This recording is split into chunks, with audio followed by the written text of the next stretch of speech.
Hello, everybody, and welcome to Chapter by Chapter Book Reviews. I'm your host, Jared. And Carrie. Okay, so today's book is going to be Project Hail Mary by Andy Weir. A little author bio is Andy Weir built a career as a software engineer until the success of his first published novel, The Martian, allowed him to live out his dream of writing full-time. He's a lifelong space nerd and a devoted hobbyist of subjects such as relativistic physics, orbital mechanics, and the history of manned spaceflight. He also mixes a mean cocktail and lives in California.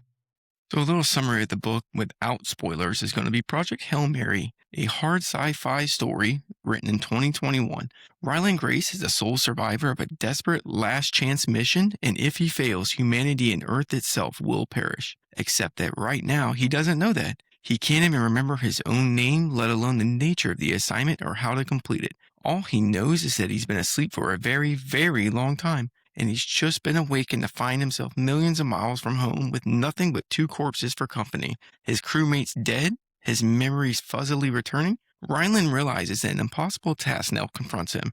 Hurtling through space on this tiny ship, it's up to him to puzzle out an impossible scientific mystery and conquer an extinction-level threat to our species. And with the clock ticking down and the nearest human being light years away, he's got to do it all alone. Or does he? An irresistible interstellar adventure as only Andy Weir could imagine. Wanted to take some time to look at some Goodreads reviews. We're going to look at a couple 5-star and a couple of 1-star, see where everybody else is at. So first, 5-star review, Gabby says, I finished rereading this book for the second time, and I loved it just as much. I flew through this book in 3 sittings, and I just love the characters in this book so much. This book is so surprisingly wholesome and gives me all the warm, fuzzy feelings. It's the best. I love this book so much, even more than The Martian, and way more than I was expecting to. I love Ryland's character, and there were moments in this book that had me laughing out loud, which rarely happens for me in books. It's hard to discuss this book without spoilers, but I just absolutely loved where this story ended up going.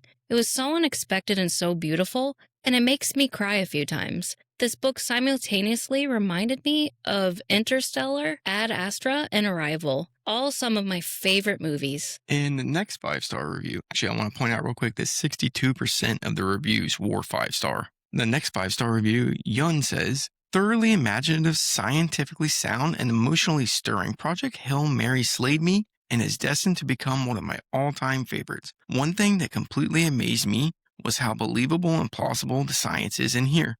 There's nothing worse than reading a science fiction book and realizing that the science part is all a sham. Not here, folks. Not only is the premise intriguing and ingenious, but the whole thing actually makes sense. And it's easy to grasp and digest, divided into small bits that any layman can understand. For me, science fiction falls into 2 categories. The Twilight Zone kind where kooky things are going on and explanations are a bit hand-heavy, or things are happening based on real science, which is this, hard science, and there are actual explanations for everything. And this book falls solidly in the second, which is my favorite kind. Science aside, the story is much more. It is about hope, finding connections in the most unexpected of places. It's overcoming fear and adversity. It's digging deep within yourself, rising to the challenge, and becoming all that you are capable of. I'm not sure how Andy Weir came up with the idea for this book, though I can't help but wonder if it's sheer audacity. It was compelling from the first page, and it just got better and better. It was utterly unputdownable. When I'm reading a book, I'm always looking for a special rare place where the book touches me and I walk away irrevocably changed. This book made me laugh, think, hope, and marvel. It doesn't get any better than this. So they liked the book. So let's move on to a couple 1-star reviews, which is less than 1% of the total Goodreads. Jack60 says, a dude is left alone in a deep space after losing his crewmates. But the dude is a scientist and managed to find a smart solution to every problem he encounters in such an unfriendly environment. You say this sounds like The Martian? Nope.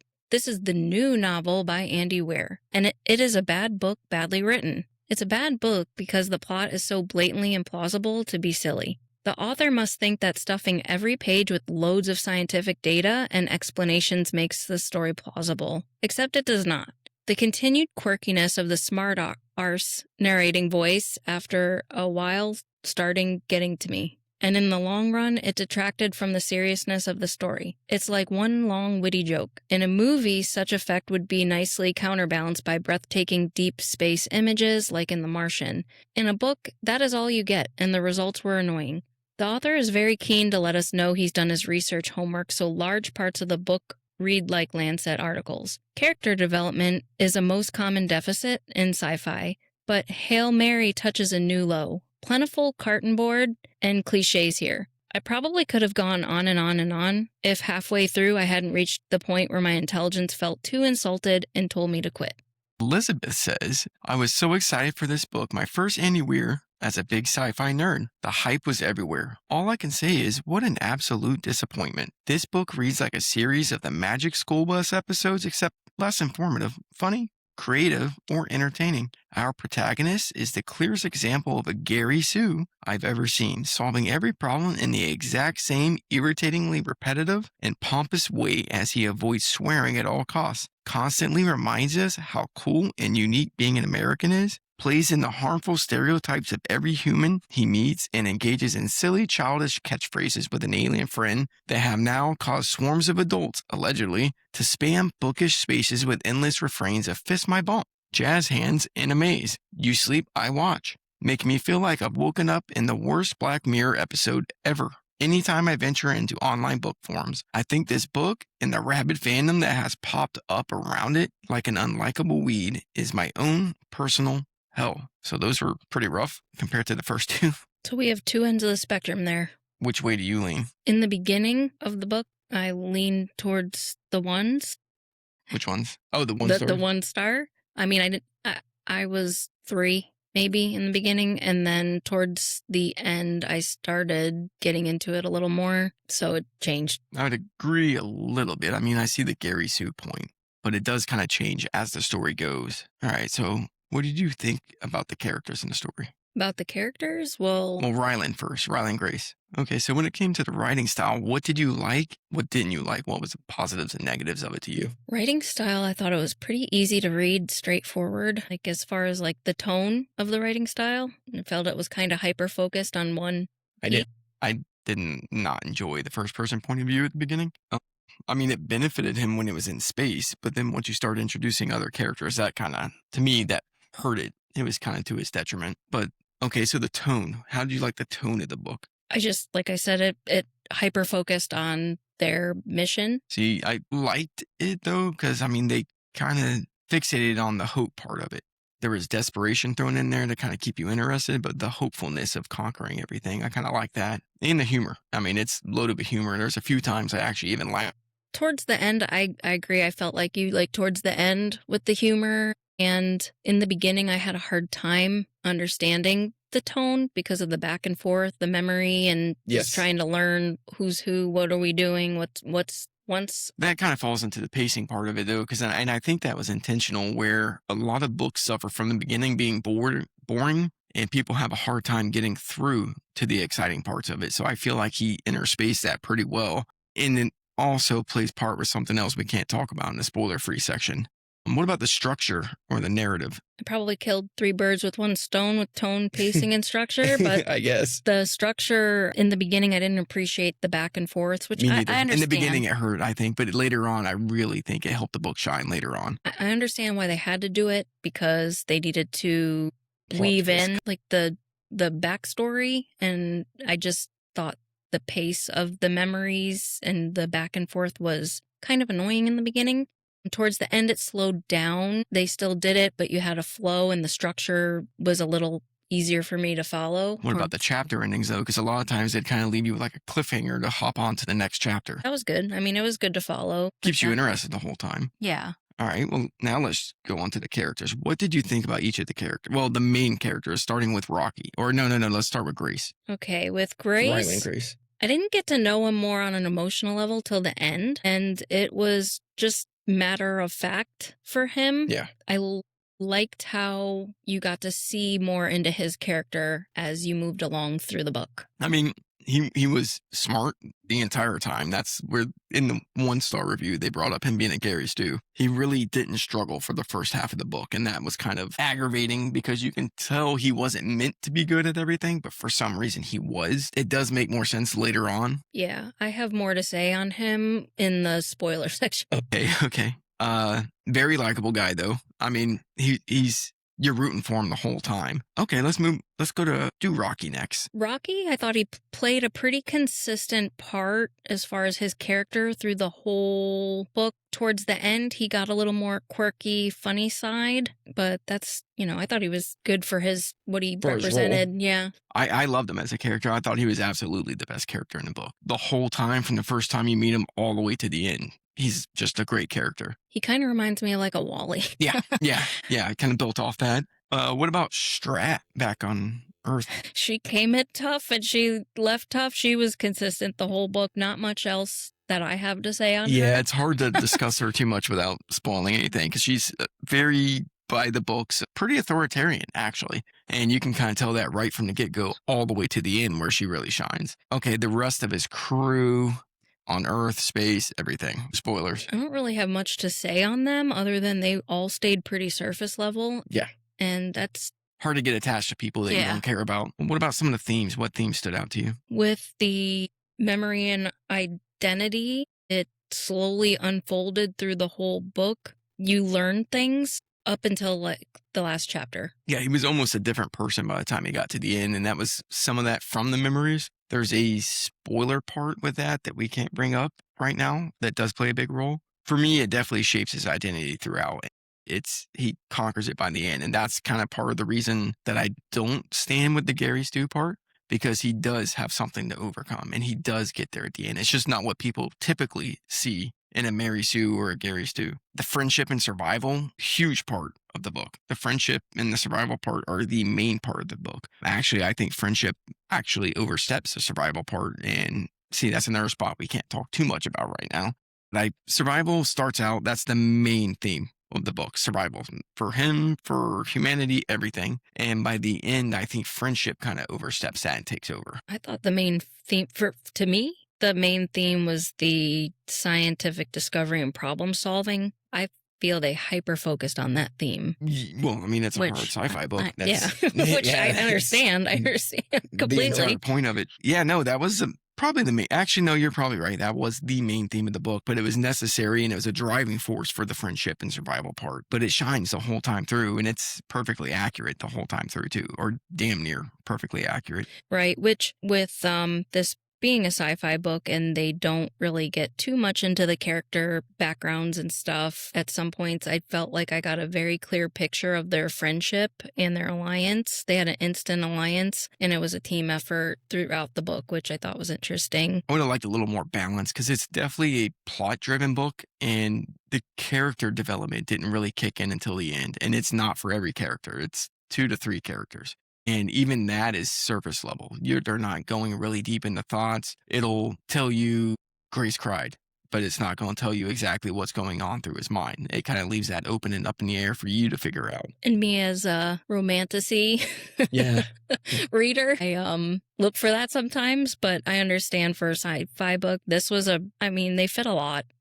Into this book, they had a lot of ground to cover. So I understand. She really enjoyed it, though, because I'm typically the soft sci-fi, horror, fantasy. I think this is my first hard sci-fi. I'm normally in the Philip K. Dick in that direction. So this is quite different for me. So I think we can go ahead and switch to the spoiler section. First, before we do that, yes. Yeah. So we're going to do a rating now before we go through the spoiler section and we argue back and forth, because I may have a certain rating now that she may actually get me to change my mind on and bump it up or bump it down and vice versa. So I'm going to let you go first. I'm going to do, for me, 3.75. Took me about 6 chapters in for me to start liking the book. I didn't think I was going to like it originally, and it was really... It definitely grew on you, though, because I watched, you seemed like you were forcing yourself to read it at first. Loved it. Was an easy read. It was an easy writing style that I read. She would agree.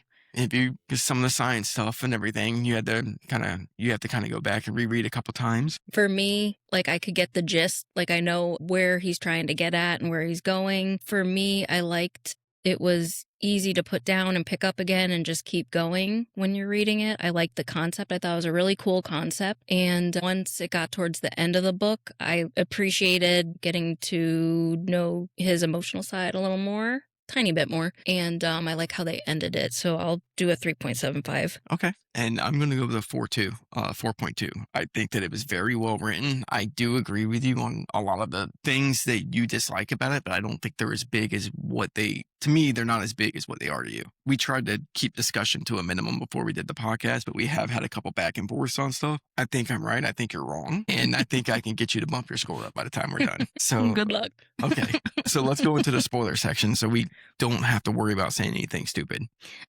All right. So with the plot, what did you like? What didn't you like? Love the plot. Humanity was up against these tiny creatures that had no weapons. They were the weapon. Yeah, they just live. They exist. And I thought that was pretty cool. I also enjoyed that they make you think that, it is the main plot point is the astrophage taking over and trying to conquer them. But I like it when the Tamiba come back in. I believe that's how you pronounce it. Where not come back in, but enter into the picture. And them being them, a scientist and an engineer, think that they have full control over it and that they're forcing evolution. And by the time you're done, you realize they're not forcing evolution at all. They're just witnessing it, or they are forcing it, but not the direction. They don't have a complete control over it, and that it gets out of hand and the Tamiba actually end up, to me, that's like the final boss of the story. The astrophage were the start. That was the driving factor. And by the time you're done, the Tamiba are actually really the biggest problem. The astrophage is just a race against time. The Tamiba are actively working against them and destroying the stuff that they're using. Well, seeing how much that the astrophage already disrupted the Earth's ecosystem, I was wondering how once the Tamiba were intertwined on Earth too, how globally would that, because they're on Earth. They're not going away. Too. I know. I thought about that too. Well, not even for Earth, but what about, was it Irid? Yeah. Is that how you pronounce it? So everything that they have there is made out of that metal. So what happens when those Tamibas are released there, creeping and crawling through stuff, and they develop, if they can survive that atmosphere, I don't think they can, but they never really go into that too. Right. Yeah. It just kind of popped in my head when I was thinking, how it disrupted already when they had to try to farm a bunch of astrophage fuel. They were already saying how it was impacting their ecosystem and how it would be projected to impact it more. So I was like, how are they going to contain all this? And all right, the science parts of it, do you think that they were done well for the everyday person to pick it up and read it? Did you find yourself Googling stuff, looking stuff up? I wouldn't consider myself like a science person. And it was easy for me to follow if I didn't understand something. I think they kind of explained it enough that you would get the gist and understand what was trying to happen or what the issue was. Felt that way too. I felt that it was all done pretty good. It was neat seeing where Rocky didn't understand some of the stuff like time dilation, and he used that as a way to explain it better. And I thought he did really, really good with that. A lot of concepts were done very well with it. There's a lot that are not. One area that I struggled with was when they were trying to capture the Tamiba. So they're right at orbit and they're dropping a chain. I think it was 10 kilometers, they said. Do you remember? They created a 10-kilometer chain to drop it down with like this capsule to capture the Tamiba and bring back up to them. And you're witnessing them bring it back up. And they're making it sound like it's this easy peasy thing. And 10 kilometers of chain. I don't know how light this metal was, but that is a massive amount of weight for a person to pull up, winch or not. And you're moving. They're in orbit. So that part I kind of struggle with. And I think there was some of the explaining on Rocky would be building a box for something.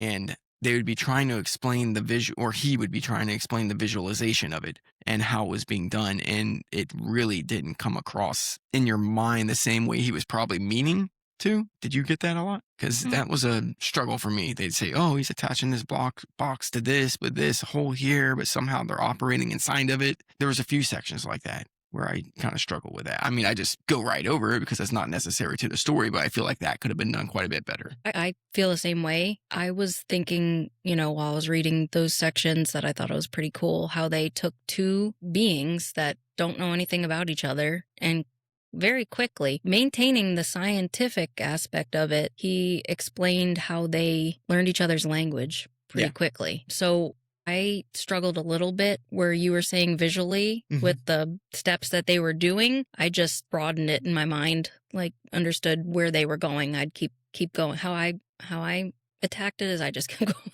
Yeah. Yeah. I didn't like how quickly they became friends too. There was like immediate trust almost. And that was kind of different than what I'm used to because I mean, you just traveled all this distance. You don't even know who you are yet. And someone from another ship, another solar system is, hey, want to say hi. And you jump right into it. That's kind of something that I wanted to talk about too, is I struggled. I wanted to know more about Grace, like on a personal level, the why. Like, well, why are you doing this? Why? She does go into later. That's part of the plot twist with it. But not knowing that, and then like you said, they get into this immediate close relationship and alliance and bond. And I'm like, well, where, he hasn't really showed, which I felt sorry for Grace too, like in a way, because it is sad. Like he had a good career as like a scientist and he didn't know that wrote time, papers and people like they laughed at him and he kind of went back to like just teaching and lay low. And then well, that point right there is exactly why I don't agree with the Gary Stu argument, because the whole he is to a degree, he is naturally good at everything, but the whole thing he was trying to conquer wasn't being able to save the world. It was being able to not be a coward. Strat told him immediately before they sent him to space that he was basically a coward, and has to force him into saving the world. He was using his children as an excuse. And at the end, when he decides to go ahead and send the Beatles back to Earth and turn around and go save Rocky, that is him conquering that. That is his conquer moment. He is no longer a coward. He's willing to sacrifice himself, maybe even his planet, to go back and save Rocky. So for spoilers, as far as like Strat, to back up a little bit, she forced him. Yeah, we didn't go over that. That's on me. Well, I mean, there's a lot of different topics to talk about on this with like her personality and kind of forcing him throughout the whole book. Everything he did, she pretty much forced him into doing stuff. He was already wounded from them mocking him with his paper. He became this teacher, like a safe in his happy little zone. I could tell he was happy in his teaching environment. She pulled him out and pretty much forced him to do everything. He was, but she was right. He is a coward. He ran away when times got hard and he went to the safety of children who treated him good. He was the cool guy, and she is correct. She is right about that. And I think that's what hurts him the most, is that he knows she's right. And at the end, you can tell he wants to go back. That's one of the times I believe he actually cries in the book, is because he wants to go back home. And he finally breaks that point and is able to conquer that cowardice. And he turns around to save Rocky. And that's his conquering moment. That's once he took control of his emotions and he made a decision that wasn't selfish anymore, because he kind of took and used the kids as an excuse for him being a coward is what he was doing.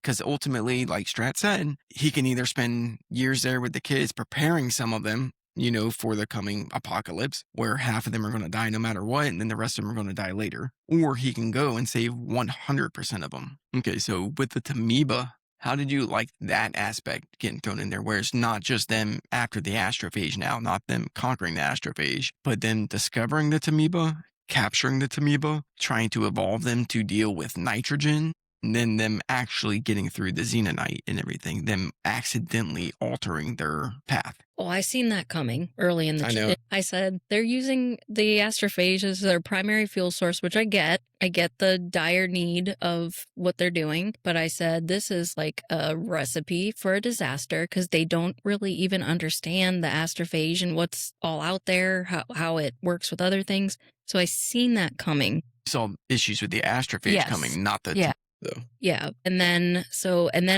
I was like, okay, well, that tied up why that one planet wasn't being impacted by the sun.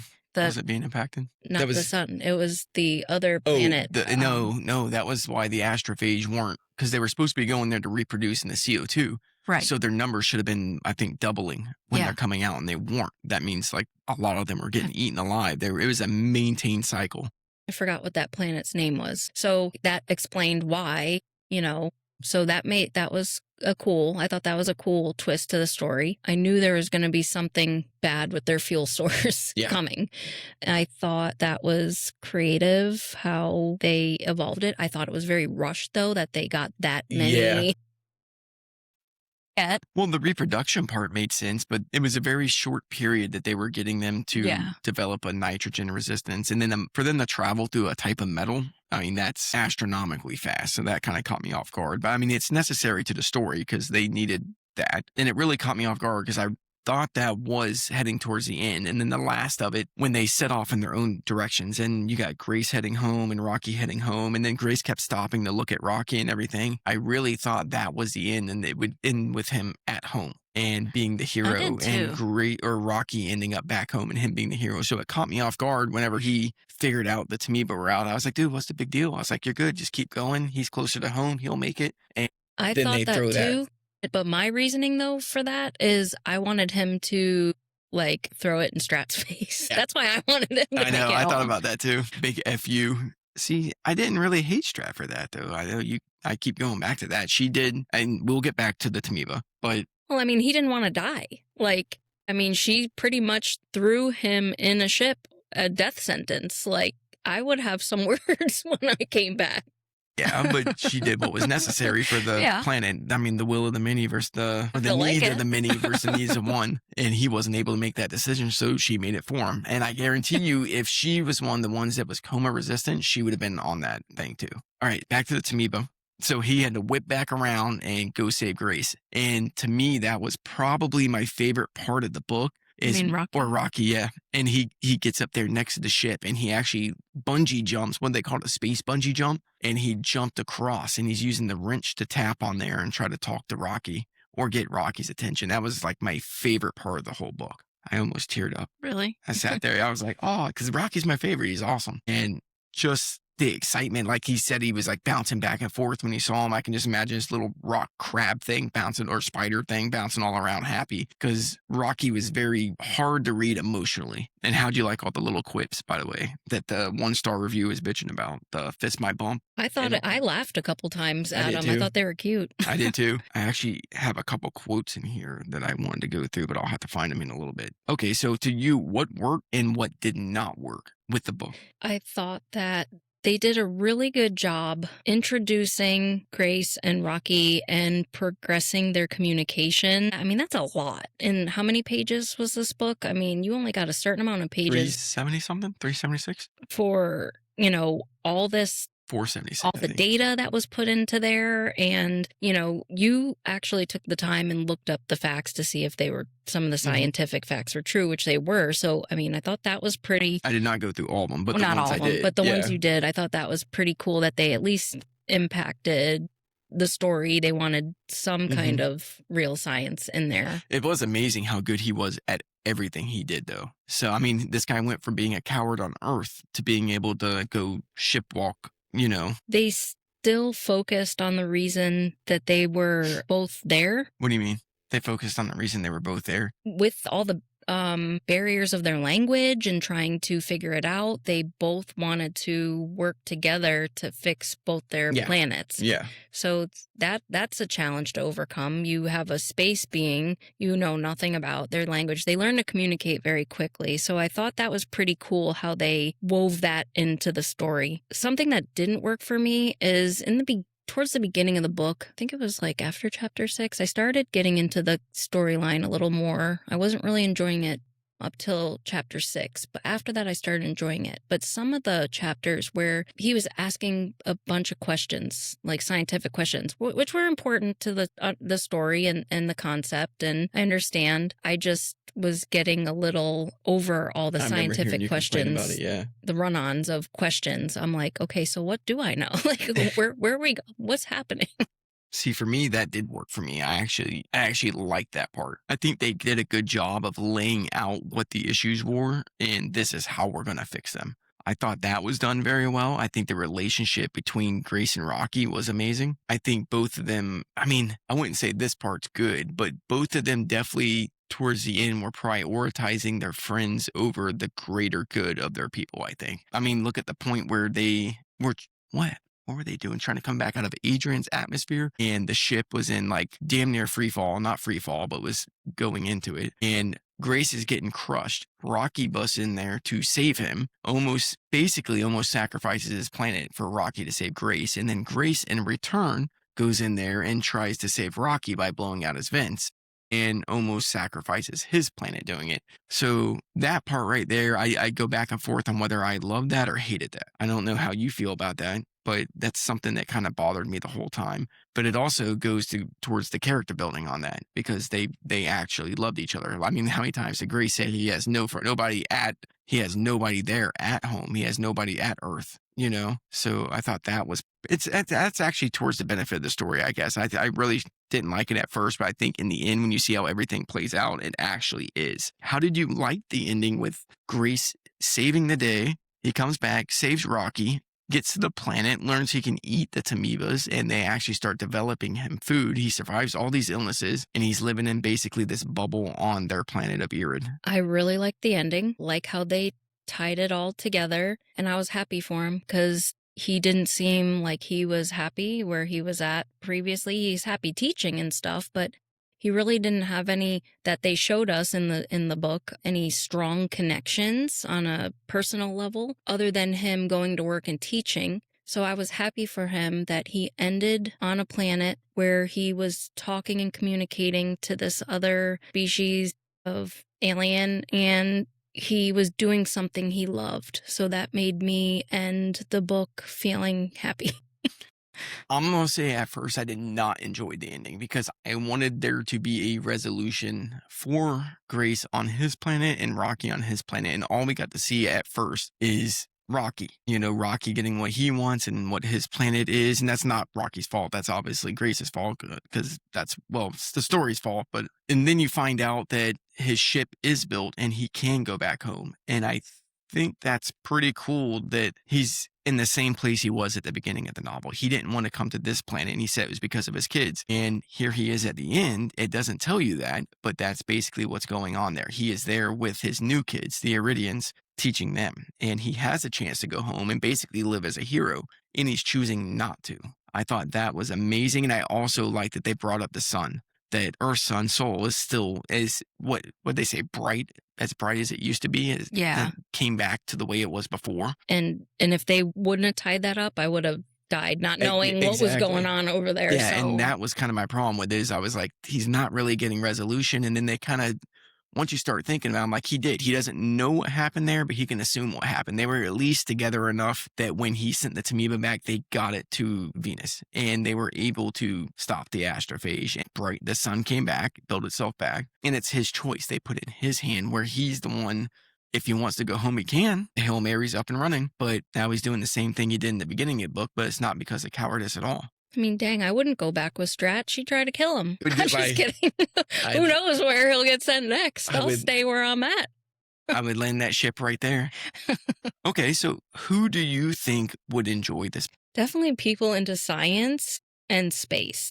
For sure. People looking for an easy read. Parts of it are easy. Well, the writing style is easy. The read is not, I would say. It's not hard. It's not like picking up something where you have to do a lot of research. He does a very, very good job. Andy Weir does a very good job of explaining everything throughout. So when something's brought up that's massively complicated, he really does do a good job of dumbing it down for you, I think.